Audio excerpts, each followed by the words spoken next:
Hi, my name is Aggie. I'm a full-time product designer, but I also teach pole dance as well.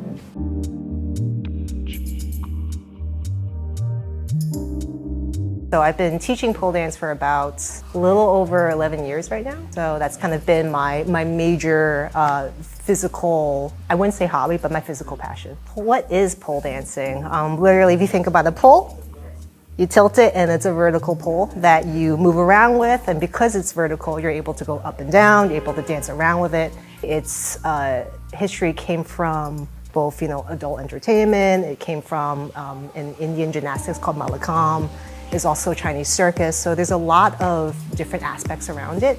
So you can kind of take it and bring in that more sensual element of dancing. You can bring contemporary. If you want to just focus on the acrobatic aspect of it, you can. So it's really kind of up to that individual of what they want to do with it. So what did I do before pole? It was a little bit of running. I actually was a little bit of a chain smoker. Sorry, Mom.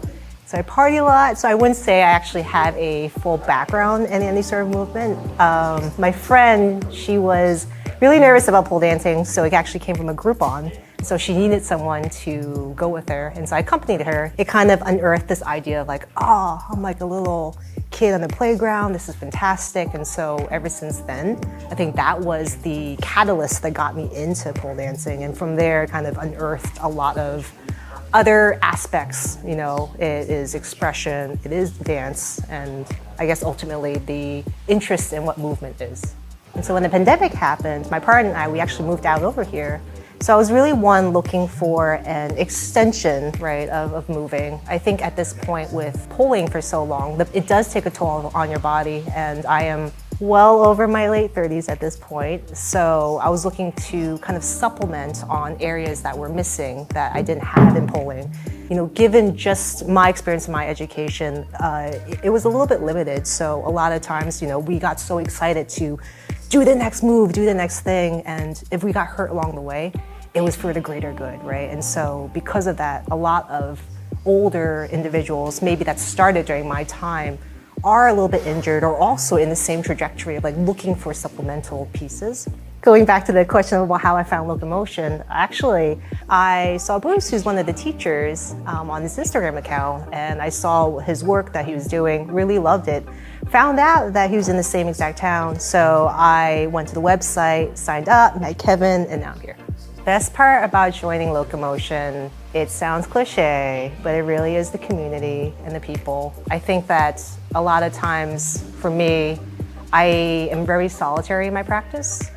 And when I go into the studio, oftentimes it is to teach. So you can find time for yourself, but sometimes it's hard finding community, especially if everyone has different schedules in their jobs or working multiple shifts. So I think having a group that's supportive, that you can call friends while doing this is probably the top.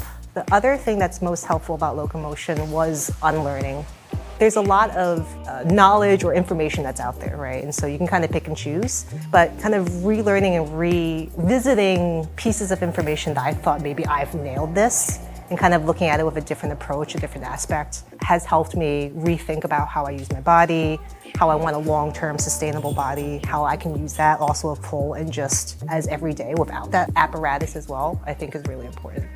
So I have a partner, Steve, and it took me a little over a year to get him here. And the reason why I got him here was because of a Loco Motion party. And so that comes back to the community where everyone here is here to grow, but also everyone is here to support each other. So there's things I'm very strong in, and I can always stay there and be safe with that, but that's why I'm here, is to work on the areas that I can keep getting better at, and that continues to be in service of a long-term sustained body. Other things that I'm interested in working in is, again, always extending the vocabulary. I have the vocabulary vertically, but there's still vocabulary right on the floor, suspended in the air without the pole. And so it is ripe for opportunity, and I'm continuously hungry to learn. So for anyone who's scared of coming in, don't, right?